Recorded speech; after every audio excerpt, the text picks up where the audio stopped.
What you hear is true. The names have been changed to protect the innocent. Dragnet, brought to you by Chesterfield. This is the best, Chesterfield. And the time to change, today.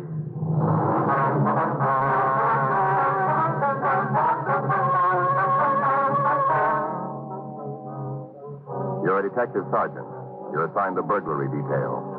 You get a call to meet a fire inspector at a burned-out home. There's reason to believe the fire was started by a burglar. Your job, investigate.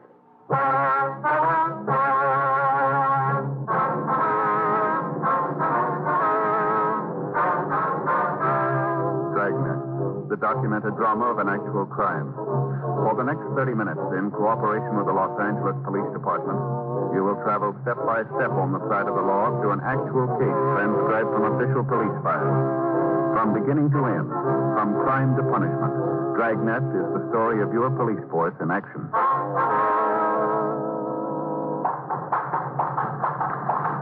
It was Wednesday, November 4th. It was cool in Los Angeles. We were working the night watch out of burglary detail. My partner is Frank Smith. The boss is Captain Bernard. My name's Friday. We were on our way out from the office. It was 9:12 p.m. when we got to 2607 West 50th Street, the scene of the fire. No signs here. Just the fire must have been in the back of the house, huh? Yeah, that's the way it looks. Hiya, Joe. All right, Tom. You know my partner, Frank, Inspector Strader from the fire department. Sure. Hello, Frank. Been some time since we worked together, Joe. Yeah, over a year, isn't it? Yeah, about that. Oh, what do you got for us this time, Inspector? Easier to show you. Come on back. All right. Most of the damage is in the bedroom. Started in the closet. Yeah. Did burn through the next room, though. Little girl's bedroom. Mm-hmm. Here we are. Yeah. Burned bad, huh? Could have been a lot worse. Neighbor saw the flames through the window. Must have seen it right away. She called us, and the engine company got it out before the whole house was gutted. Mm-hmm. The place locked when they got here? Yeah. Had to break through the back door to gain entrance. All right. Now, where do we fit in? Well, we're pretty certain the fire was started deliberately. Oh. When I was checking, I noticed the window had been tampered with. Come here, I'll show you what I mean. See the lock? Yeah. Yeah. Looks like it was forced, doesn't it? See here? Screws are pulled right out of the frame. Yeah. Glass is cracked, too. Yeah. Any chance your boys might have done this? No, I checked that angle. The only place they tried is the back door. Uh-huh. Was the window open when you first saw it, Tom? Yeah, just like it is now. Raised about an inch. Frank? Yeah. See these marks here on the sill? Uh-huh. Probably made when the window was forced, huh? Better get the lab out here, I guess. Huh? Yeah, I'll get him. Phone to the front room near the table. Thanks, Inspector. You been able to contact the owner, Tom? Yeah, he was with his wife and little girl. Got here just about the time they had the fire out. Took her wife and kid over to her sister's place for the night. Well, did he know if anything had been stolen? Didn't ask before he left. He said he'd come back as soon as he could. Well, you got any ideas? Well, I'm sure the fire was set. Might be insurance. Maybe a pyromaniac. Thief trying to cover something. Mr. Taft, this is my partner, Sergeant Friday. I do, Sergeant. Oh, yes, sir. And you met Inspector Strader. Yes, sir. How are you? Hi. Got back as soon as I could. The wife and daughter pretty upset. We understand, Mr. Taft. She didn't think about it tonight, but she will tomorrow. Now I'll be in for it. How's that, sir? About the insurance. What about the insurance? Well, I don't have any. I can hear her now. She'll be up one side and down the other. You don't have any fire insurance on the house at all, huh? That's right. How about personal property? Mm-mm. No, the wife's been asking me to take some out. Maybe I would have, but she wanted me to get it from her brother-in-law. Maybe I would have, but you never saw such a one-way guy, always looking to feather his own nest. You know the kind. Yeah. Like I was painting the kid's room, you know. Think he'd give me a hand? You bet he didn't. So what happens? I got no insurance. Uh-huh. Now, Mr. Taft, we'd like you to do something for us if you would. Sure thing, as long as it doesn't cost me. It's going to put me in the hole, but good. Hey, what is it? Would you check around and see if any personal items are missing here? You mean stolen? Yes, sir, that's right. Well, you think someone broke in and stole something and set the fire? No, we're not sure yet. We want you to help us. Oh, boy, that's all I need. A fire with no insurance and rob with no insurance. My wife's brother-in-law won't ever get off my back, and my wife. Mm-hmm. Would you check for us, sir? Yeah, sure thing. Thank you. How much in here to take something? My wife's yours. And what she had was in this here box. I rather you wouldn't touch it, though. What's that? I'll open it if you don't mind. Well, it's empty. Everything's gone. Was it pretty expensive? Well, it didn't cost much, if that's what you mean. Uh-huh. Mostly costume jewelry. Her watch was in here, though. She forgot it tonight. Went over to the Crenshaw district window shopping, and I remember her mentioning she left it here. Do you think anything else is missing in here? I don't think so, unless maybe my wife's clothes in the closet. And the way that looks, I don't guess you could tell much. What do you think, Tom? Well, I can give it a preliminary check while you're going through the rest of the house and let you know. All right, fine. Want to check the rest of the place for us, Mr. Taft? Oh, yes, sir. All right. Boy, what a night. Said if a guy wanted to steal something, he'd pick a place that had stuff worth lifting. Now, here's the kids' room. Oh, look at the mess in here. I just finished painting it last week. Well. Look at it. Dolls, books all burned.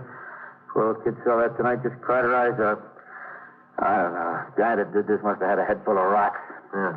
Christmas ain't far off. I don't know how, but I'll see to it she gets dolls and books. Nice ones. Better than these were. Mm-hmm. Wasn't anything in there he'd take. Now, let's check the kitchen. Well, right off I can see he made us for the radio. Had a little portable on the shelf right over there. Wife likes to listen to those daytime programs while she's working. Mm-hmm. Something more to plan for Christmas. Wonder if you have the serial number on the radio by any chance. Never paid any attention to things like that. Anyway, I got a second hand. It wasn't worth much. It played good, though. Mm-hmm. I'll take a good look. You notice anything else, Don? Not right offhand. Say, fellas, how about a beer? Unless that's stolen, too. No, thank you. Well, that really does it. What's that? Now, this ties it off good. He stole a ham. What? A ham weighed 12 pounds and saving it for Thanksgiving. There goes a big dinner my wife planned. Well, I guess it's all right if you can laugh about it, huh? I was just thinking, maybe I'll have the last laugh at my wife's brother. What's that? He was coming to dinner.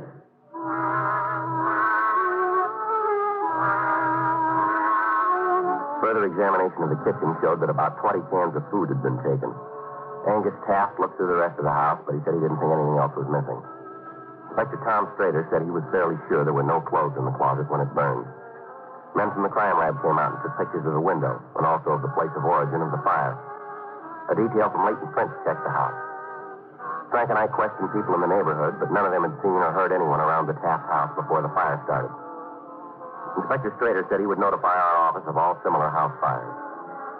The next night, we got a report from Leighton Prince. They said the prints they'd lifted from the Taft home belonged to members of the family. Ray Pinker sent word over from the crime lab that the marks on the windowsill had been made by a half-inch pry bar. On November 10th, we got another call from Inspector Strader, and we went out to 2725 West 49th Street.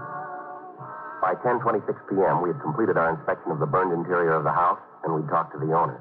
That was pretty much like the last one. Looks like more damage this time, though. Yeah, it's on a report. Different fire started in this house. Uh-huh. Same entry, bedroom window. Stolen articles just about the same, huh? I don't get that part. How's that, Frank? The stuff is stolen. Not much value to it. Costume jewelry, clothes, food, portable radio. Mm-hmm. You'd think anyone that goes out on a limb like this would try to make it worth his while. Nothing much we can check the usual sources for. One thing that might help us we don't have. What's that, Joe? Serial numbers. You know, if people could just give us the numbers on their radios, other stolen property, we'd have something definite to look for. I know it's a lot to ask, but if they could just do that. Inspector, what do you estimate the fire loss to be here? $2,000. Uh-huh. I hope your crime lab or Leighton Prince can come up with a lead to give you fellas something concrete to work with. With you there, Tom. What do you think, Joe? Same person? Well, it might be too early to say, but the fires are in the same neighborhood. Similar M.O.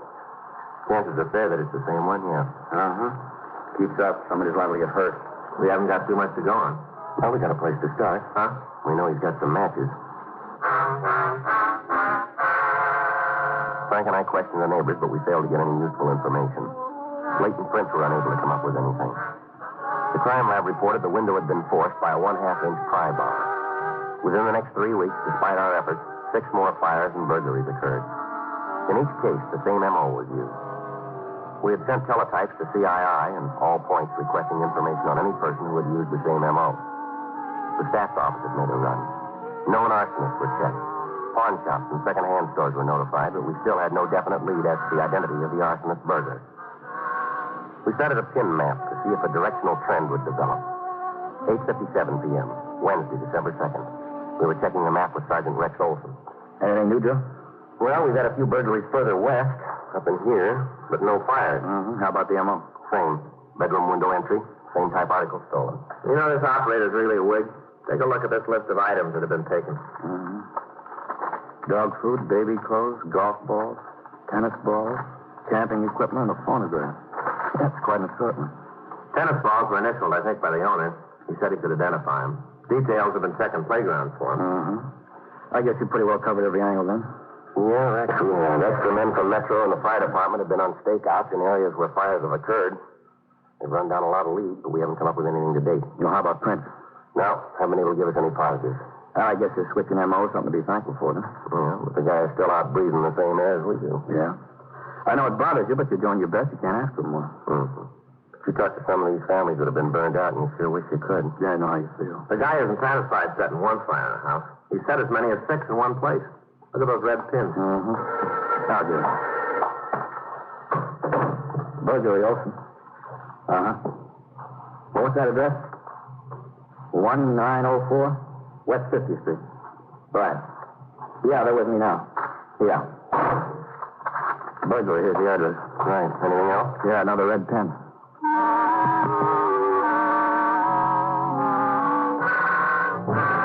We drove out to the address on 50th Street. Like the other homes hit by the arsonist burglar, it was a small one-story house.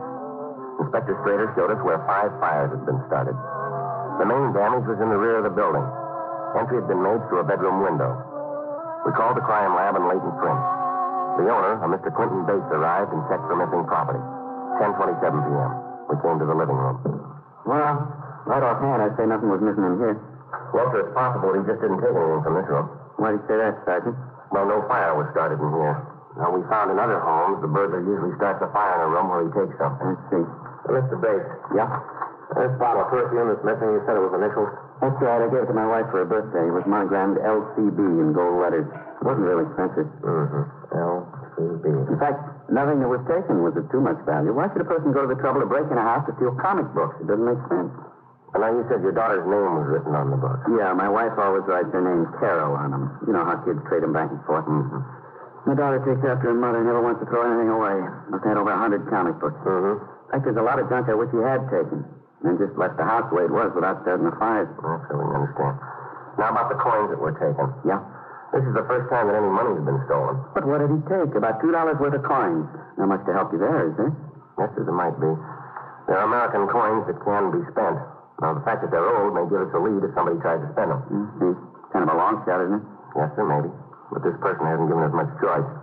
Now, do you think you could give us the dates on the coins? Well, I can't, but my wife may be able to. They belong to her. Like I told you, she never gets rid of anything. Mm-hmm. She got them from an aunt a couple, 3 weeks ago. I told her that since they were old, they might be worth more than just the regular value. Yes, sir. So she took them to some shop, you know, where they handle old money. Then they told her they weren't in demand, only worth a nickel, dime, whatever it was. I made her change for cigarettes one day, but she wouldn't give them to me. Anything old she hangs on to. Well, you can see the junk around here. Mm-hmm. You think you can get those dates for us? I'll try, but like I said, if the person that did this had just forgot about the fire part and carted off some of the other junk, he'd have been doing me a big favor. Yes, sir, but they don't have that in mind. What do you mean? To help anybody. We got the description and the dates of the coins from Mrs. Bates. All officers were given the information. From our pin map, we figured our suspect might live near Cimarron Street and Vernon Avenue. We spent several days contacting all the businesses in that vicinity and gave each owner a complete description of the coins. We asked them to get the license number or address of any person that might pass them, and to call us right away. In the meantime, Leighton Print sent word from the window ledge at the home of the last burglary and fire that they had lifted several clean prints. 5 days went by. Monday, December 7th. A store owner called us regarding the coins. Frank and I drove out to the corner of Cimarron Street and 43rd Place, a small neighborhood variety store. Morning, can I help you? Police officer. Oh, you are? Yes, ma'am. We went to see you the other day. Oh, well, just a moment till I get my glasses on. I was trying a new glass cleaner on them just before you came in. I don't see much without them anymore. There. Oh, sure, now I remember you. You came in about the old money. Yes, ma'am, that's right. We got your call. Well, it's a good thing I had my glasses on about an hour ago. What do you mean, ma'am? When I got those coins. Otherwise, maybe I wouldn't have noticed. Then you took in some money answering the description we gave you, did you? First customer this morning, I guess maybe that's why I took particular notice. Mm-hmm. I called the number on the card you gave me right away. It was very cooperative of you, ma'am. Only doing my duty as I see it. You men are trying to uphold the law, and as a citizen, I feel it's my job to help you. Any way I can. Yes, ma'am. Now, what if we might see the coins? Okie dokie, I'll get them for you. Thank you. When I saw that they were that old money, like you told me about, I didn't put them in the register. Oh, no. I popped them into this jelly box I keep pins in, see? Uh-huh. Maybe I'd better dump them out on the case. All right, fine. I wouldn't want you to stick your fingers. It's easy to get blood poisoning. Mm-hmm. You got that list, Frank? Yes. Thank you. Here. Are they the ones you're looking for? Just a minute here. Let me check. Yes, ma'am. Oh, how wonderful. Well, that gives me a real fine feeling, like I've done a good deed for the day. Well, you have, ma'am. Now maybe you can help us even more and tell us about the person that gave you these. Okie dokie. I can. But there's something I don't quite understand. What's that, ma'am? I thought you policemen are generally looking for real bad men. No, not always. Well, that's what seems wrong. The person I got these from couldn't be the one you want. Why do you say that? It was a little girl, about 9 years old.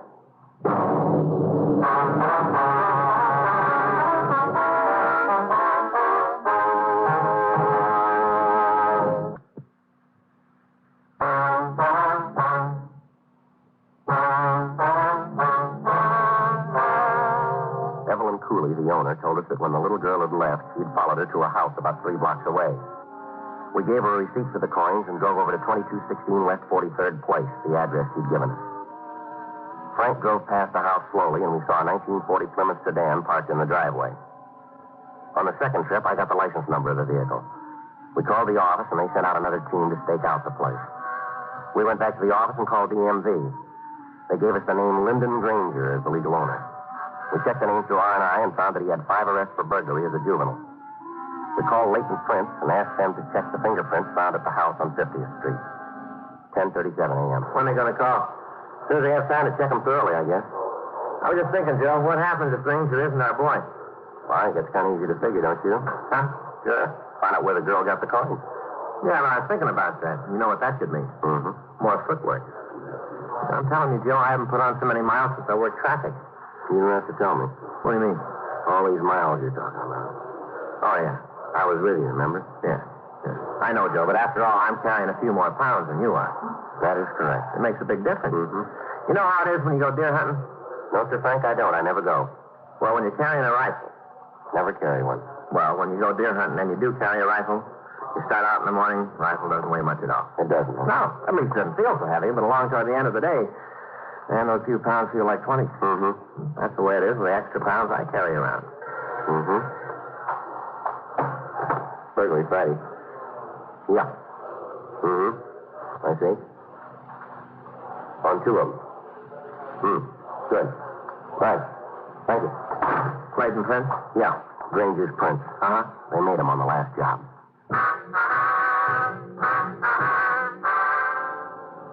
The fact that Granger's prints tied him in with the last fire burglary was enough to get a complaint, but we wanted an airtight case.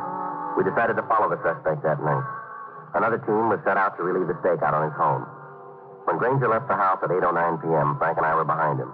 The other team remained at the house. We followed him for about an hour. 9:13 p.m. What do you think, Joe? Stick with him. All right. We better take him away from home before he and his wife can get together on a story, huh? Yeah. He's slowing down. I'll pull over. Stop. Can you see him? Yeah. That looks like another twitch in his operation. Stealing from that car. Yeah. What did he take? Could you see? A blanket or a robe of some kind. Come on, let's get him. All right.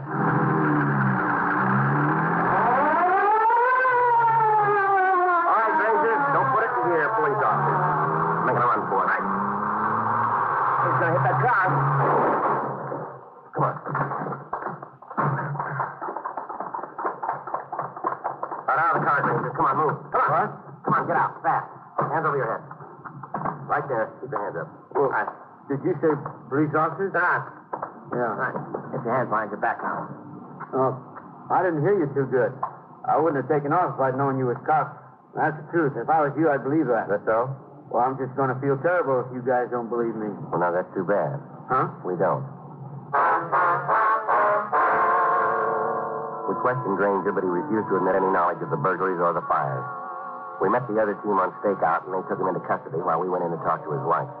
We identified ourselves, and she told us to come in. Shut up, Fortune. Be quiet. Don't worry about him. He won't bite.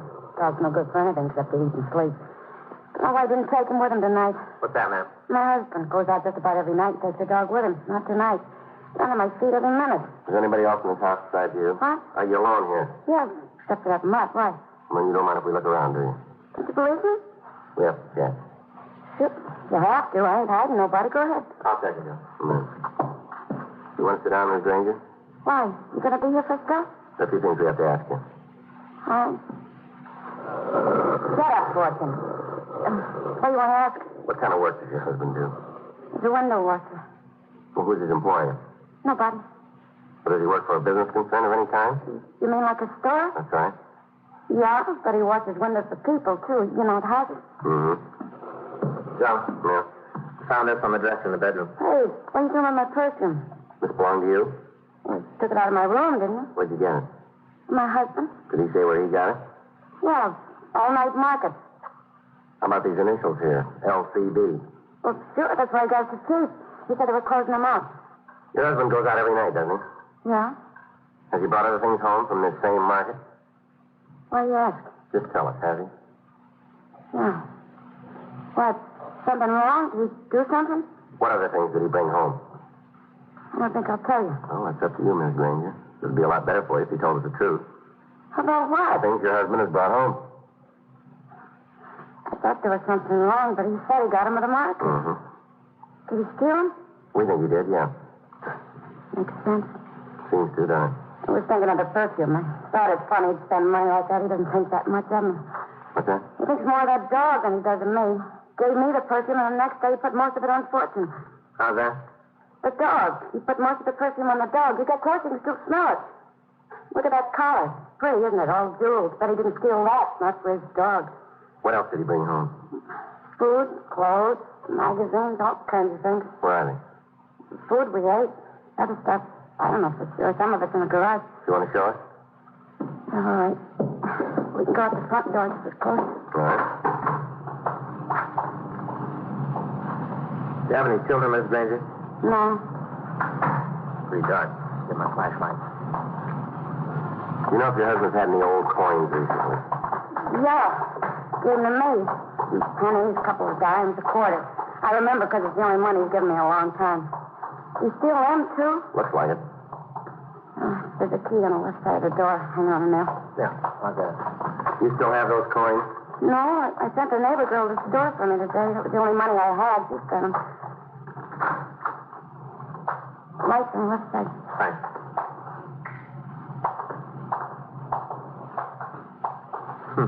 Comic books. What was that name, Joe? Carol. Yeah, text right down the line. This camping equipment. Is this something you got at that market, too? Yeah, I guess so. We never bought any I can remember. Wouldn't be any reason. He'd never take me camping. Do you know what's in this box? No. You know where the key is for the lock? No. Guess he'd have them. Let me give you that hammer. Yeah. You gonna break the lock? Yeah.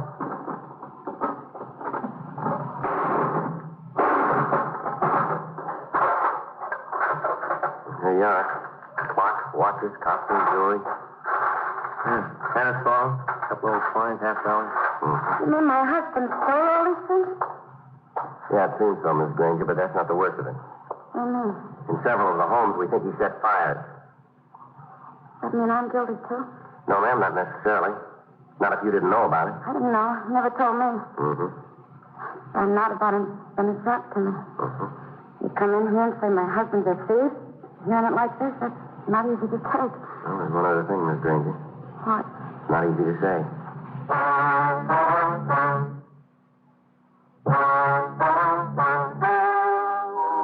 The story you've just heard is true. The names were changed to protect the innocent. On March 9th, trial was held in Department 98, Superior Court of the State of California, in and for the County of Los Angeles. In a moment, the results of that trial.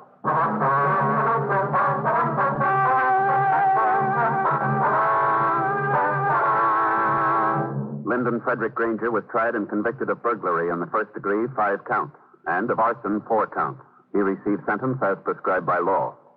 Burglary in the first degree is punishable by imprisonment for a period of not less than 5 years. Arson is punishable by imprisonment for a period of from 2 to 20 years in the state penitentiary.